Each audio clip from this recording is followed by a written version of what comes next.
사랑하는 은혜와 진리 장로교회 교우 여러분, 어젯밤도 평안하셨습니까? 오늘도 주님의 신실한 제자답게 주님의 뜻을 이루며 살아가는 저와 여러분이 되시기를 주님의 이름으로 축원합니다. 오늘 새벽에 만나보면은 마태복음 12장 1절부터 21절입니다. 마태복음 12장 1절부터 21절을 제가 읽어드리겠습니다. 그때 예수께서 안식일에 밀밭 사이로 가실새 제자들이 시장하여 이삭을 잘라 먹으니 바리새인들이 보고 예수께 말하되 보시오, 당신의 제자들이 안식일에 하지 못할 일을 하나이다. 예수께서 이르시되 다윗이 자기와 그 함께한 자들이 시장할 때에 한 일을 읽지 못하였느냐?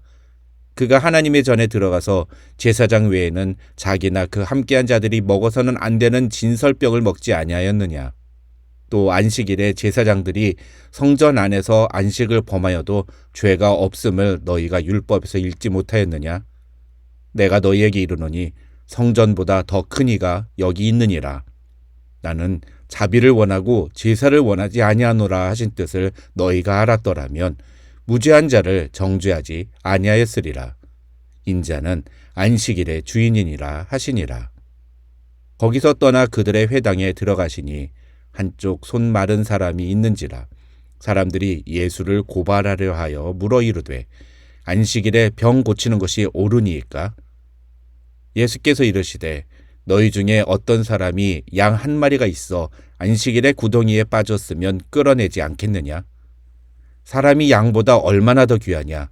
그러므로 안식일에 선을 행하는 것이 옳으니라 하시고 이에 그 사람에게 이르시되 손을 내밀라 하시니 그가 내밀매 다른 손과 같이 회복되어 성하더라.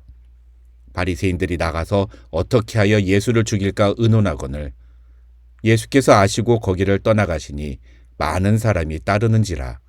예수께서 그들의 병을 다 고치시고 자기를 나타내지 말라 경고하셨으니 이는 선지자 이사야를 통하여 말씀하신 바 보라, 내가 택한 종 곧 내 마음에 기뻐하는 바 내가 사랑하는 자로다. 내가 내 영을 그에게 줄 터이니 그가 심판을 이방에 알게 하리라.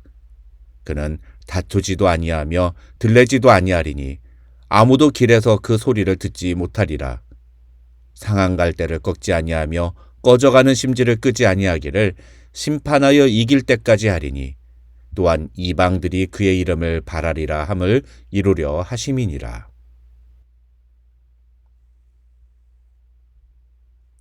어제와 그제 이틀 동안 우리는 마태복음 11장을 통해서 예수님이 하나님의 아들이심을 누구보다 분명한 사건으로 경험했던 세례 요한, 그리고 예수님의 권능을 누구보다도 많이 경험했던 가버나움과 고라신 베세다 지역의 사람들이 예수님을 자신들의 메시아로 인정하지 않고 여전히 거부하는 모습을 보며 예수께서 하신 말씀들을 살펴보았습니다. 예수님은 자신이 누구인지에 대해서는 관심이 없고 오로지 예수님의 능력을 통해 자신들의 목적을 이루는 데만 관심이 있는 유대인들을 보시며 그들이 예수님이 누구신지를 알지 못하는 것이 오히려 하나님의 뜻이라고 말씀하셨습니다. 그러면서 예수님이 누구신지를 올바로 깨닫고 그래서 예수님을 영접하는 사람은 마음이 온유하고 겸손하여 주님 앞에 나오는 자이며 그런 자에게 주님은 쉼과 회복의 은혜를 주실 것이라고 말씀하셨습니다. 오늘과 내일 본문인 마태복음 12장에서도 이런 분위기는 계속 이어집니다. 오늘 본문인 마태복음 12장 1절로 21절에는 예수님의 제자들이 안식일에 밀 이삭을 잘라 먹은 일과 예수님이 안식일에 병자를 고치신 일을 가지고 예수님과 그의 제자들이 안식일과 관련된 율법을 어겼다고 지적하는 바리새인들의 모습이 기록되어 있습니다. 그런데 사실 이 내용들은 예수님과 그의 제자들이 안식일 규례를 어겼다는 내용보다 훨씬 더 중요한 의미를 담고 있습니다. 결론만 말씀드리면 마태는 이 두 사건을 통해서 예수님이 유대인들이 오랫동안 기다렸던 바로 그 메시아인데 예수님은 당시 유대인들이 기대하던 메시아의 모습과는 완전히 다른 존재라는 사실을 이야기하고 있는 것입니다. 먼저 1절로 8절에는 예수님이 안식일에 밀밭 사이로 가실 때 제자들이 시장하여 밀에 이삭을 잘라먹는 모습을 본 바리새인들이 예수님께 제자들의 행동을 지적하는 내용이 나옵니다. 앞서 말씀드린 것처럼 사실 이 내용은 예수님의 제자들이 안식일에 밀 이삭을 잘라 먹었다는 사실보다도 그에 대한 예수님의 대응이 더 중요한 내용이라고 할 수 있습니다. 왜냐하면 이 장면에서 예수님은 처음으로 자신이 온 인류를 구원할 메시아로 이 땅에 오신 분임을 공식적으로 밝히셨기 때문입니다. 결론만 간단하게 말씀을 드리면 예수님이 자신을 메시아라고 드러내신 표현은 바로 6절에 나오는 성전보다 더 큰 이라는 표현입니다. 예전에 수요기도회 때 신앙과 신학 강의를 통해서 제가 이 부분을 설명드렸는데요. 못 들으신 분이 계시니까 여기서 간략하게 다시 설명드리겠습니다. 여기서 말하는 성전은 단순한 건물을 의미하는 것이 아니라 유대교의 핵심이라고 할 수 있는 속죄의 제사가 이루어지는 장소를 의미합니다. 그래서 성전보다 큰 이라는 표현은 예수님이 유대교에서 행했던 그 속죄의 제사보다 더 큰 속죄의 사명을 감당하기 위해 이 땅에 오신 분이라는 사실을 의미하는 것입니다. 그 내용을 히브리서 9장 11절과 12절에서는 이렇게 표현했습니다. 그리스도께서는 장래 좋은 일의 대제사장으로 오사 손으로 짓지 아니한 것 곧 이 창조에 속하지 아니한 더 크고 온전한 장막으로 말미암아 염소와 송아지의 피로 하지 아니하고 오직 자기의 피로 영원한 속죄를 이루사 단번에 성소에 들어가셨느니라. 이 말씀도 쉽게 이해하기는 어려운 내용인데요. 여기서 중요한 것은 바로 더 크고 온전한 장막이라는 표현이고 이것이 바로 성전보다 더 크니라는 예수님의 말씀과 연결되는 부분입니다. 히브리서의 저자는 그리스도, 그러니까 히브리어로 메시아께서는 더 크고 온전한 장막으로 자기의 피로 영원한 속죄를 이루실 것이라고 말하는데 이것은 바로 예수님의 십자가 죽음을 의미하는 것입니다. 그렇다면 다시 본론으로 돌아와서 이 1절로 8절에서 예수님은 왜 자신이 메시아라는 사실을 드러내신 것일까요? 결론만 간단하게 말씀드리면 당시 유대교의 율법에 의하면 제사장들이 성전 안에 있을 때에는 안식일을 범하는 어떤 행위를 해도 죄가 되지 않는 예외의 법이 있었다는 것입니다. 그런데 예수님의 제자들은 성전보다 더 큰 분과 함께 있으니 안식일 규례를 어긴다 하더라도 그게 무슨 문제가 되겠느냐는 것이 예수님의 대답인 것입니다. 심지어 예수님은 인자는 안식일의 주인이라고 말씀하시는데 이 말씀은 예수님이 자신을 하나님의 아들이라고 말씀하시면서 자신의 제자들이 안식일의 주인인 하나님의 아들과 함께 있으니 안식일 규례는 아무 문제가 되지 않는다고 말씀하고 있는 것입니다. 이 일이 있은 후에 예수님은 회당으로 들어가십니다. 그 내용이 9절부터 나옵니다. 그런데 그 회당에는 한쪽 손 마른 사람이 있었습니다. 사람들은 예수님께 안식일에 병을 고치는 것이 옳으냐고 묻습니다. 여기서 중요한 것은 그들이 그런 질문을 한 이유가 예수를 고발하기 위해서였다는 것입니다. 예수님은 너희의 양 한 마리가 안식일에 구덩이에 빠지면 그 양을 구하지 않겠느냐 하고 반문하십니다.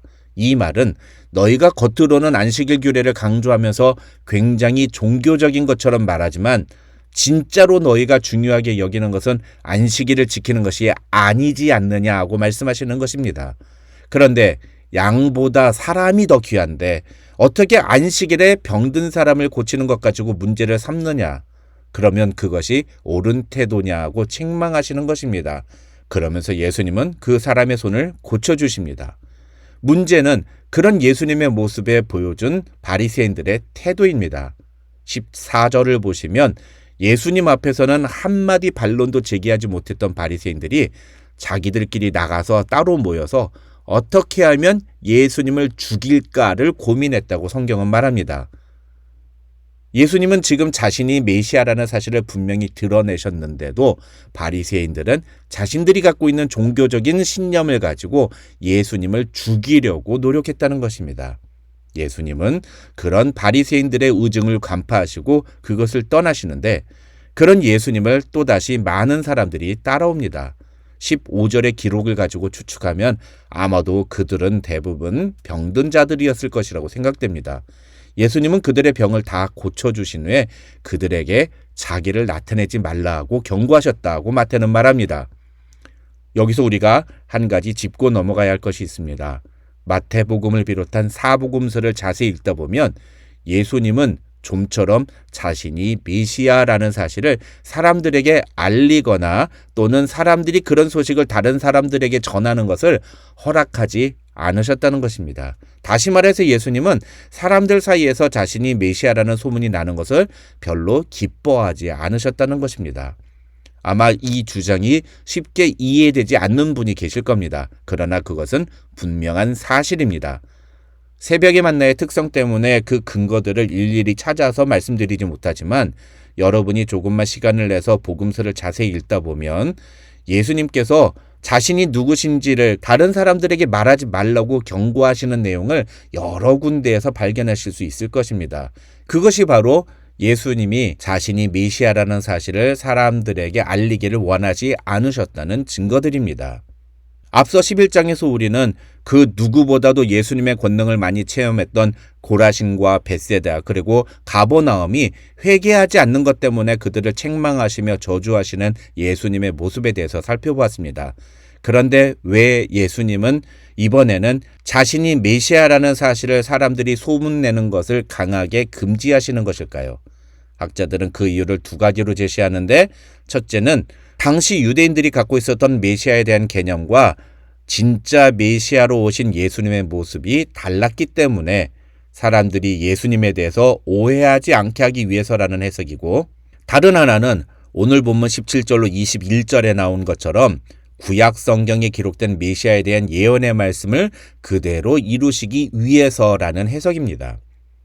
이 17절로 21절은 이사야서 42장 1절에서 4절의 내용을 인용한 것입니다. 이 구절은 예수께서 말씀하신 내용이라기보다는 마태가 예수님이 자기를 나타내지 말라고 경고하신 이유를 설명하기 위해서 제시한 근거라고 보는 것이 타당합니다. 다시 말해서 예수님은 구약 성경에 기록된 메시아에 대한 예언을 성취하기 위해서 자신이 알려지는 것을 강하게 금지하셨다는 것입니다. 결론적으로 오늘 본문에서 예수님은 자신의 메시아 되심에 대해서 바로 이해하지 못하는 유대 종교 지도자들의 태도를 지적하십니다. 만약에 그들이 예수님이 누구신지를 바로 알았다면 그들은 오늘 본문에 나오는 것과 같은 태도를 예수님께 보이지 않았을 것입니다. 우리는 과연 어떻습니까? 우리는 예수님이 누구신지를 바로 알고 그에 합당한 반응을 주님께 보여드리고 있습니까? 오늘 하루 예수님을 바로 알고 그래서 예수님께 합당한 태도를 보여드리는 저와 여러분이 되시기를 주님의 이름으로 축원합니다.